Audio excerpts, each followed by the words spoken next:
Welcome to the Easier Way to Sell presentation of Close the Deal Without Selling. Here's your host and developer of the Easier Way to Sell, Ike Krieger.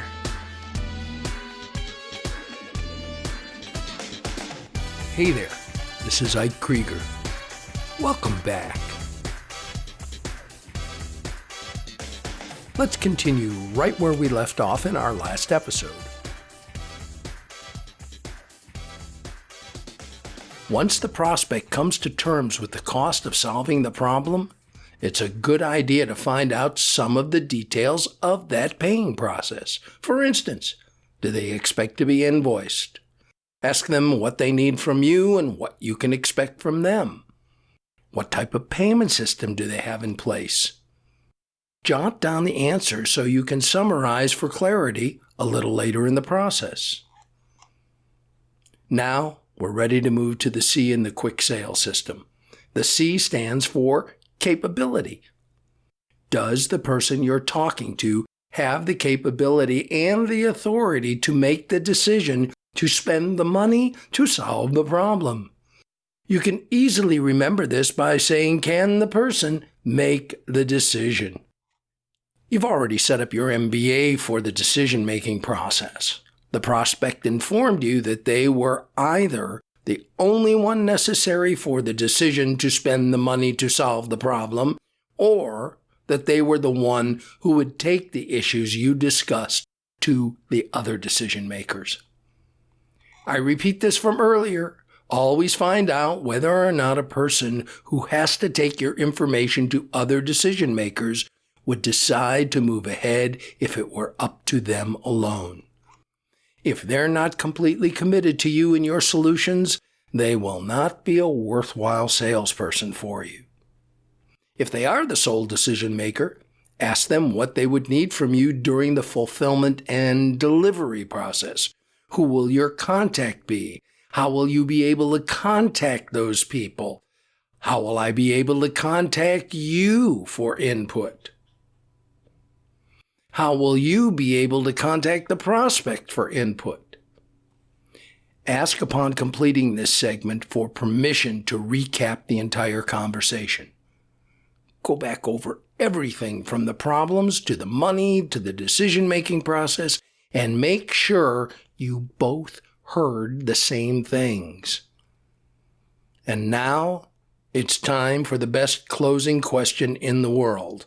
I know the prospect is supposed to do the close, but this, I believe, is the grease that makes the wheel turn. So, the best closing question in the world after you've completed your entire yes formula diagnostic examination is, what's our next step? If they say, let's move ahead, or when can we get started, you can remind the prospect that they agreed to tell you what made them ready to move forward. Tell them that you're pleased with their decision, but you'd really like to know what it was that made them ready to move forward. The moment they begin to respond to this query, what are they doing? I believe they're closing themselves. The minute they start moving their lips to tell you why they're purchasing from you, they're closing themselves. And that certainly takes the burden of closing off of you. Now, what we've just covered is a representative and realistic scenario. It's not the only scenario you'll face, but when the system works elegantly, it goes almost exactly like the sequence we just covered. We'll cover an alternate scenario in a moment, but first I have a question to ask. What didn't take place on the part of the salesperson? There was no presentation, was there? If there was a presentation, who gave it? Yep, that's right, the prospect. And there was no closing or asking for the sale, was there? If there was, who did it? Again, that's right, the prospect. And what about objections? There really was no opportunity for objections, was there? Objections have literally disappeared. So how did this 180-degree shift from the traditional approach happen? Well, who and what in heaven's name is the prospect going to object to? If they're the one giving the presentation, the only person they can object to is themselves. I certainly haven't seen that happen at any time since I developed this system. Okay, you may be asking, what if it doesn't go quite as elegantly as I've portrayed? What if they should need some proof that we can actually solve their problem? Well, I have a little story about that. I had a 2-hour live radio show on a Los Angeles station in the mid-90s, and the show was entitled We're All in Sales. I would offer my listeners a free 90-minute introduction to what at that time was Krieger training, and at one of those intros, a man named Jay showed up. Jay was a vacuum cleaner salesman for a well-known organization that would send their salespeople out on an appointment, and as a presentation, they would throw dirt all over your carpet and then vacuum it up to show you how effective the product really was. Well, I went through the entire quick system, and when we got to the point where the customer says, okay, prove that you can solve my problem, Jay's proof was still in his car. Jay, shaking his head, said that he just couldn't see himself going to an appointment without bringing in his presentation materials. In this case, a vacuum cleaner. I ran through a scenario using the quick format. I suggested that Jay consider going in, thanking the people for the appointment, and telling them that he had the vacuum cleaner in his car. It was suggested that Jay say the following. He should tell the prospects that he wasn't sure yet that they really needed his vacuum cleaner because he didn't have enough information yet. Then I walked him through the Q scenario through to the end. The prospect would tell Jay the problems that they had with their current cleaning system. They would tell him what kind of budget they had. They would live up to every mutually beneficial agreement. And when it was all done, they said they were very interested in Jay's vacuum cleaner, but they'd really like to see it in action. I suggested to Jay that here was where he could insert another very powerful MBA. I suggested that he say, I'll be happy to give you a demonstration if you'd like, but I have a favor to ask. If I do go out to the car and get the vacuum cleaner and come in and do the demonstration, will you please do what you agreed to earlier? And that is, after I finish the demonstration, if you're really not convinced that this vacuum cleaner will do the job for you, are you willing to tell me no thank you? And if it does fit your needs, we'll go ahead and work out the details to get you your new vacuum cleaner. Is that okay? Jay immediately saw that instead of using his regular presentation as a presentation, he was now able to use the demonstration as his close. He got all excited, and then the fire went out of his eyes, and he said, "Oh, I just can't do it that way." I asked him why. He said in front of everybody, "My manager would kill me," which brings up a very important point. This is a top-down system. That means that a company must believe in it enough to support the sales force in something so out of the ordinary as not giving a traditional sales presentation, not asking for the sale, letting the prospect do the talking, etc. I've actually had attendees in my program who told their managers and bosses what I had proposed, and the managers told them to stay away from me. It takes courage to use this system. It takes courage to allow your people to use this system.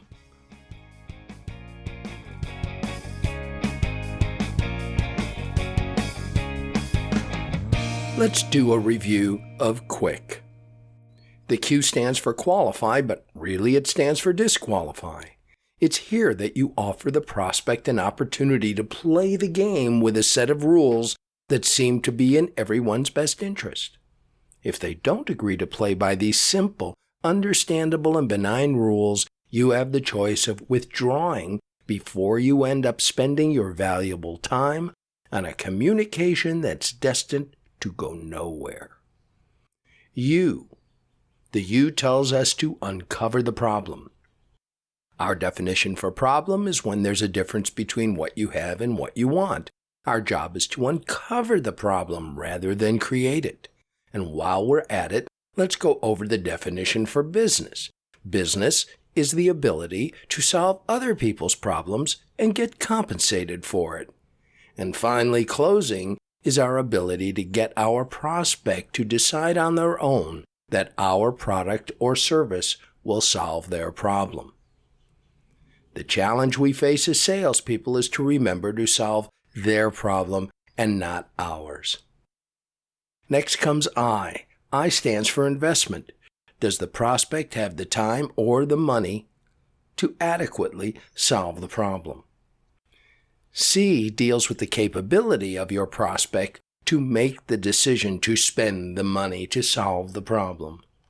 And finally, K reminds us to keep asking questions to make sure that the prospect understands how you and your product can solve their problem. The key to the successful use of the system is to remember that questions are the answers.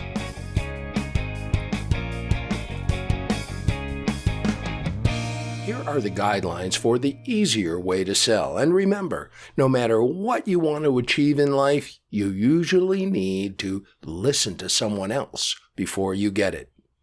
Okay, number 1, seek the truth. Just because you believe something is true, that doesn't make it true. It just makes it true for you. Number 2, we're all in sales. Nobody likes to be sold to, but you have to sell to live. Shift your truth about selling and self-promotion. Number 3, talk less, sell more. Give up the notion that to inform is to sell. Get information, don't give it. Interview rather than present. Number 4, think like a doctor. Examine and diagnose before you prescribe. Remain curious, authentic, and neutral. Be a problem solver, which means you have to remember your 3 basic definitions, which are what is a problem, what is business, and what is closing. Number 6, know the problem you solve. People don't care about what you do. All they care about is what you can do for them. People want you to help them get what they want. Number 7, be a trusted guide. If prospects knew how to get to their destination on their own, they would. Be a navigator. 8, be an expert questioner. The person asking questions is the one that controls the communication. The one doing the talking usually dominates. People like to talk, so help them talk. Ask open-ended questions. 9, be an expert listener. Listen with an intent to understand rather than an intent to reply. Number 10, establish rules for the communication. Establish mutually beneficial agreements. Avoid, but I thought you meant. 11, uncover a no that was going to happen anyway. Sometimes no means no. Stop spending too much time trying to turn a real no into a yes. 12, give up the need to sell. Heighten your commitment to sell. Eliminate the need to sell. Number 13, know your outcome. If you don't know where you're going, that's where you'll end up. If you don't know what you want, how will you know when you've got it? 14, maintain your outcome. Maintain your outcome, not your position. Proving you're right is unproductive. Number 15, invent the future. The best way to predict the future is to invent it. Plan from a successful future backwards. Number 16, be intentional. Do you want what you want, or do you just want to want it? Number 17, meet people at their model of the universe. People like people who are like themselves. People buy from and respond to people they like and they trust.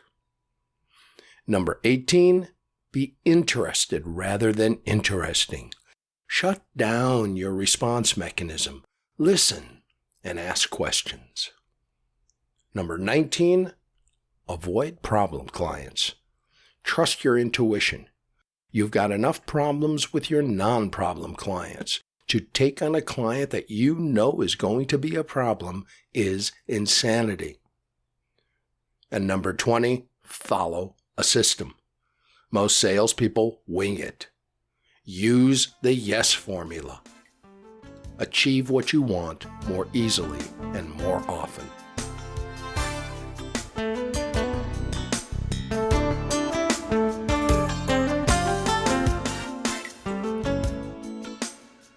All right. That wraps up what was basically a 10-episode introduction to the easier way to sell. Following episodes will make you an even more effective communicator. This communication's effectiveness translates to success in all areas of your life, including sales. You now understand how the yes formula works. However, there's a ton of information left to share.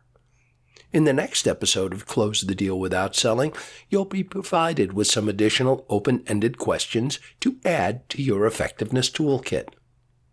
Learning this system is more like a marathon than a sprint.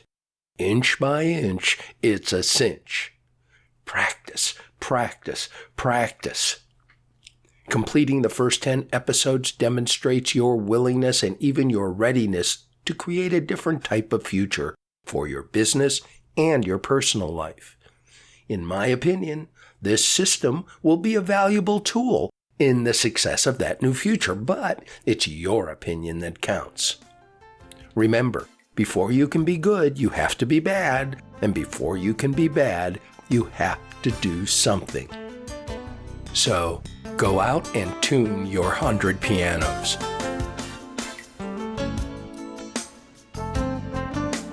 This is Ike Krieger. See you next time.